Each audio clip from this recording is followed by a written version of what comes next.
हा रवा टाकते, ह्या चमच्याने एकच चमचा रवा टाकणार आहे, जास्त रवा काही टाकणार नाही आहे. आणि थोडंसं मीठ टाकणार आहे. हे बघा मीठ आहे, हे अर्धा चम्मच टाकणार आहे मीठ. आपण ह्याला मळतो तेव्हा ह्याच्यामध्ये पाणी नाही टाकायचं आहे, ह्या पाण्यामध्येच आपलं पीठ मळून झालं पाहिजे. मी गव्हाचं पीठ टाकते आता ह्याच्यामध्ये. हे थोडंसं गरमच आहे,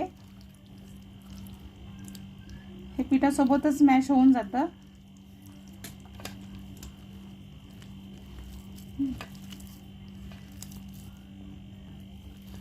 आतापर्यंत मी 3 चम्मच पीठ टाकलेलं आहे. आता बघू किती पीठ लागतं ह्याच्यामध्ये ते. हे बघा हा चम्मच आहे माझा.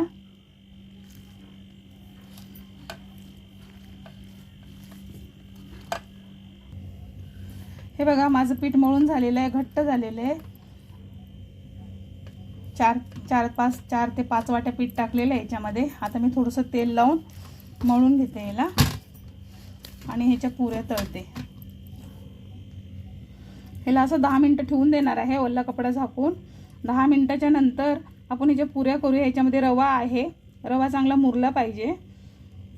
हे बघा खरखरीत रवा लागतो ह्याच्यामध्ये. हे जेव्हा रवा मुरेल तेव्हा मी 10 मिनटाच्या नंतर तुम्हाला पुरी दाखवते. हे बघा 10 मिनटं झालेले आहेत.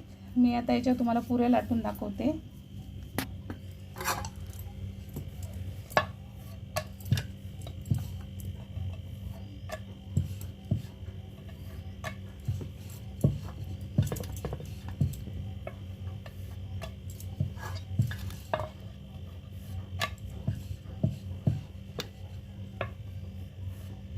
हे बघा या पद्धतीने लाटायचे आपल्याला.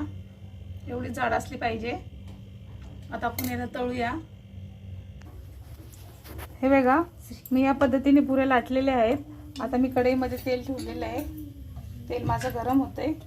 तेल गरम झाले की नाही असं बघायचं, थोडंसं असं पीठ घेऊन टाकायचं तेलामध्ये. तेल गरम झालं म्हणजे तेल चांगलं कणकणीत गरम होऊ द्यायचं आणि फास्ट गॅसवरच पुरी हे तळून घ्यायची. माझं तेल गरम झालेलं आहे.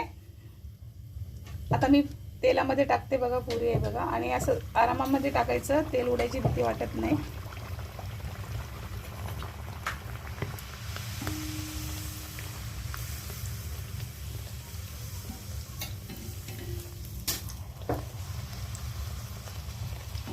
मस्त फुलतात पण आणि खाण्यासाठी पण खूप टेस्टी लागतात.